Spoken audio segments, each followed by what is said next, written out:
días, chicos. Vamos a trabajar el día de hoy el tema número 8 del área de personal social.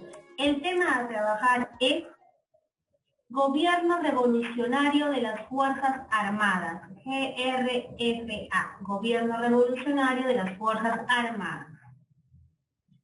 Antes de empezar nuestro tema, vamos a recordar en lo que nos habíamos quedado anteriormente. Anteriormente habíamos hablado sobre el tercer militarismo. Habíamos indicado que en el tercer militarismo se presentaron o gobernaron nuestro país dos personajes, Luis Miguel Sánchez Cerro y el señor Óscar R. Peñalillo. Hecho resaltante del gobierno de Luis Miguel Sánchez Cerro es el conflicto con Colombia, el conflicto que no se llevó a cabo por la recuperación de Leticia. También otro hecho resaltante del gobierno de Sánchez Cerro es la alianza con la que tuvo el APRA en contra de este gobierno. Asimismo, también la ley de emergencia que Sánchez Cerro decretó para tratar de acabar con los actos de violencia del APRA, al punto de declararlo ilegal. La muerte de Sánchez Cerro a manos de un militante aprista que llevó al poder a Óscar R. Peñalillo, quien trató de buscar una paz con Colombia a través de la firma de un protocolo con la intervención de Brasil, en la cual se ratifica el Tratado de 1922 o Tratado Salomón-Lozano. Así es como acaba el tercer militarismo y llegan al poder nuevamente los civiles.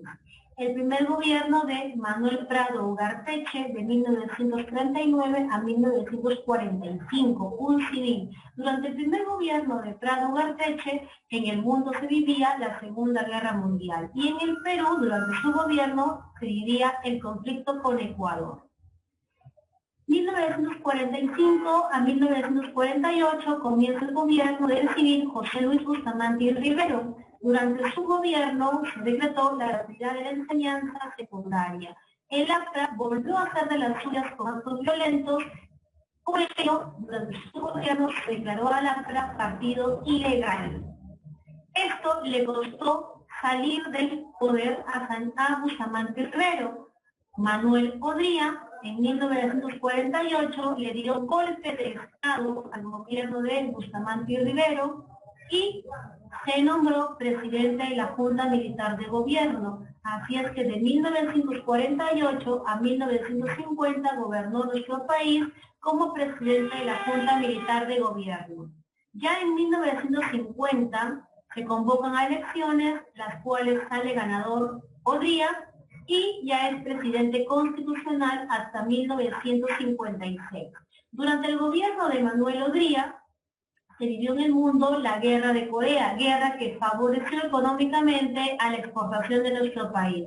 Por esta guerra exportamos materia prima. Termina el gobierno de Manuel Odría en 1956 y vuelve al poder por segunda vez Manuel Prado Ugarteche. Él vuelve al poder con el apoyo del APRA, por ello que su gobierno se denominó el periodo de la convivencia, porque convivió con este partido político. Acaba el gobierno de Manuel Prado Ugarteche y comienza el año 1962 las elecciones y las gana Fernando Belaúnde Terry y comienza su primer gobierno.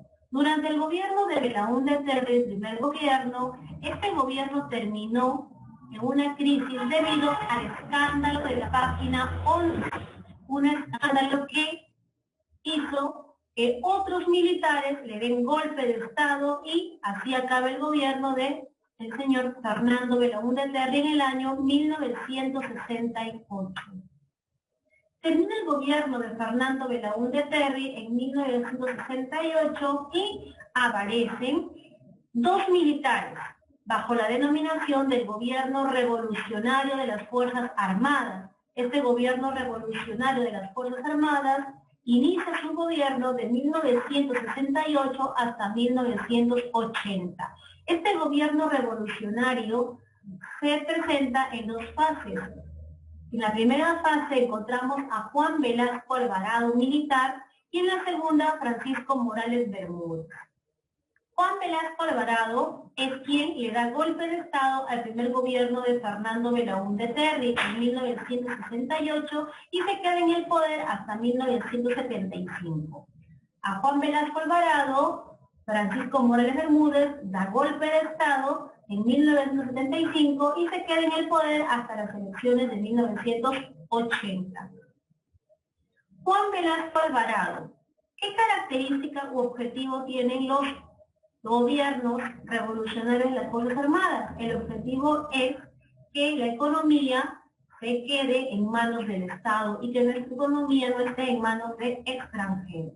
Es por ello que Juan Velasco Alvarado, cuando llega al poder, la primera medida que va a tomar es la nacionalización de la IPC en Talara. La IPC es la International Petroleum Company, empresa petrolífera que se ubicaba en la zona norte del Perú, en los yacimientos petroleros, dueña del petróleo del norte del Perú, empresa estadounidense, por la cual Velasco Alvarado cobra la deuda. Durante mucho tiempo esta empresa no había pagado impuestos al Estado y Velasco decide cobrar esos impuestos a esta empresa que no quiere pagar esos impuestos.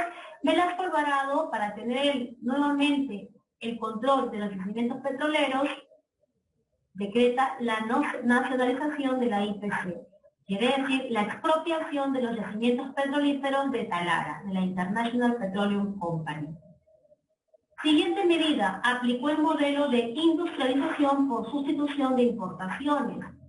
Velasco Alvarado quería promover la industria nacional, la industria peruana, y evitar que sigamos importando productos extranjeros. Y al evitar la importación, evitaríamos la presencia de compañías extranjeras en nuestro país. Entonces, por ello aplica esta medida, ¿no? Industrias, que se creen industrias dentro de nuestro país y que nosotros mismos, con nuestra materia prima, podamos crear productos sin la necesidad de comprarlos de fuera. Y de esa manera buscamos reducir la presencia de la compañía extranjera. Siguiente medida, la reforma agraria. Esta reforma agraria se hizo ley, la ley de la reforma agraria. La ley de la reforma agraria es un decreto en la cual se indica la expropiación de terrenos, maquinarias, ganados, instalaciones de las haciendas a los grandes latifundistas, a los grandes hacendados. Velasco quitó las tierras, maquinarias, ganados para entregárselos al campesino mediante una ley de reforma agraria. Reformas culturales. En educación se planteó la Ley General de Educación. En la cultura se declaró el quechua como idioma oficial junto al castellano. En el plano político, en el gobierno de Velasco Alvarado, la Constitución de 1973 fue abolida y se promulgó el Estatuto Revolucionario, con leyes establecidas por el gobierno revolucionario. La Constitución quedaba eliminada, con leyes los derechos de las personas también quedaban eliminadas. Durante el gobierno de Velasco, en 1974 se promulgó la Ley de Confiscación de Prensa. ¿Qué quiere decir esto? Que los periódicos pasaron a poder del Estado.